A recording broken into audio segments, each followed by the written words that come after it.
സർക്കാർ ജനങ്ങളുടെ പ്രതീക്ഷയ്ക്ക് അനുസരിച്ച് തന്നെ മുന്നോട്ട് പോകുന്നുണ്ട്. ജനങ്ങളെല്ലാം 10 വർഷം കൊണ്ട് കാത്തിരുന്ന ഒരു സർക്കാരാണ്.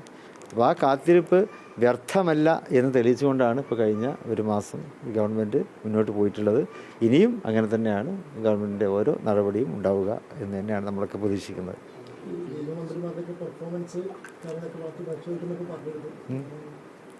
പരിശോധിച്ചുകൊണ്ടിരിക്കുകയാണല്ലോ ഓരോരോ കാര്യങ്ങൾ.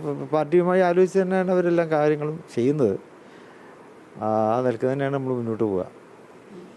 സർക്കാർ കുറഞ്ഞ മദ്യവുമായി ബന്ധപ്പെട്ടുകൊണ്ടുള്ള ഒരു ആശങ്ക പങ്കുവച്ചിരുന്നില്ല. ഇപ്പോഴും അതുമായിട്ട് മുന്നോട്ട് പോവുകയാണ് സർക്കാർ. നികുതി കാര്യങ്ങളൊക്കെ കഴിഞ്ഞു. സർക്കാരിൻ്റെ അഭിപ്രായം സർക്കാർ പറഞ്ഞിട്ടുണ്ട്.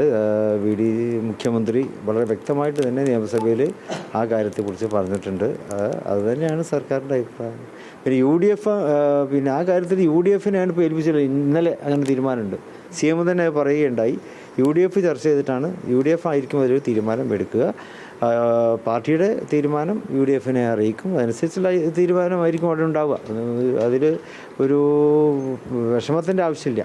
ഈ PMC ഉൾപ്പെടെയുള്ള കാര്യങ്ങളിലൊരു ഇപ്പോഴും ജനങ്ങൾക്കൊരു ആശങ്കയുണ്ട്. ആ തരത്തിൽ UDFനെ പറയുന്നുണ്ട് ആളുകളൊക്കെ. PMCയുടെ കാര്യത്തിൽ ഒരു ഉപസമിതിയെ ഗവൺമെൻറ് നിയോഗിച്ചിട്ടുണ്ട്. ആ ഉപസമിതി കാര്യങ്ങളൊക്കെ പഠിച്ചിട്ട് വ്യക്തമായിട്ടുള്ളൊരു തീരുമാനം ഉണ്ടാവും. ജനങ്ങളുടെ ആശങ്ക പരിഹരിച്ചുകൊണ്ട് തന്നെ ആയിരിക്കും മുന്നോട്ട് പോവുക. കുട്ടികളുടെ വിദ്യാഭ്യാസ കാര്യമാണല്ലോ. വിദ്യാഭ്യാസ കാര്യത്തിൽ കേരളത്തിലൊരു നയമുണ്ട്, ഒരു പാരമ്പര്യമുണ്ട്. ആ പാരമ്പര്യം അനുസരിച്ച് തന്നെ ആയിരിക്കും ഇനിയും നമ്മുടെ കുട്ടികൾ പഠിക്കുക. അതിന് അപ്പുറത്ത് മറ്റൊരു തീരുമാനം ഉണ്ടാവുകയില്ല എന്ന് തന്നെയാണ് എനിക്ക് പറയാനുള്ളത്. തെരഞ്ഞെടുപ്പ് കമ്മീഷനായിട്ട് ശേഷാദ്രിനാഥ് എന്ന് പറയുന്ന ഒരു അഭിഭാഷകനെ നിയമിക്കുന്നതുമായി ബന്ധപ്പെട്ട് വിവാദങ്ങൾ സംഘപരിവാർ പശ്ചാത്തലമുള്ള വ്യക്തിയാണ്. മുസ്ലിം ലീഗ് അതിനെതിരെ നിലപാട് സ്വീകരിക്കുന്നവർ എങ്ങനെയാണ് അദ്ദേഹത്തെ പിന്തുണക്കാൻ നിയമിക്കുക എന്നൊരു ചോദ്യം. അദ്ദേഹത്തിൻ്റെ കാര്യത്തിൽ സർക്കാർ എല്ലാ കാര്യങ്ങളും പരിശോധിച്ചിട്ടാണല്ലോ.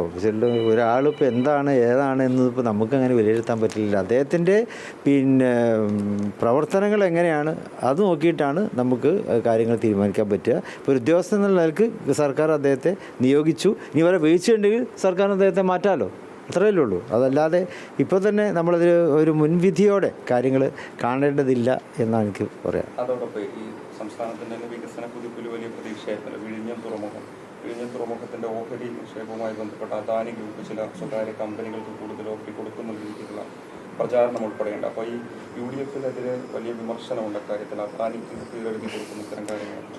അത് അന്തിമമായിട്ട് തീരുമാനമൊന്നും ആയിട്ടില്ല. അദാനി ഗ്രൂപ്പ് അവർ ഒരു ബിസിനസ് ഗ്രൂപ്പാണല്ലോ. ആ നിലയ്ക്ക് അവരുടെ അഭിപ്രായങ്ങളോ മറ്റോ ചെയ്തിട്ടുണ്ടാവും. പക്ഷേ ഗവൺമെൻറ്റാണല്ലോ അന്തിമമായിട്ട് തീരുമാനിക്കേണ്ടത്. ഗവൺമെൻറ് ഇനിയും ഉണ്ട്. അത് ഇനിയും ഗവൺമെൻറ് ആ കാര്യത്തിൽ വ്യക്തമായ രീതിയിൽ പരിശോധിച്ചിട്ട് അതിലൊരു നടപടിയിലേക്ക് ഉണ്ടാവുകയുള്ളൂ. അറിയിച്ചിട്ട് മന്ത്രിസഭയിൽ ഭൂരിപക്ഷ തീരുമാനം അംഗീകരിക്കുകയാണ് ചെയ്തതെന്നാണ് ലീഗിനെ സംബന്ധിച്ചിടത്തോളം 2 മദ്യം വിൽക്കാൻ പാടില്ല എന്നുള്ളതിനാണ്. വീര്യം കുറഞ്ഞോ വീര്യം കുറയാത്തതൊക്കെ സെയിമാണ്.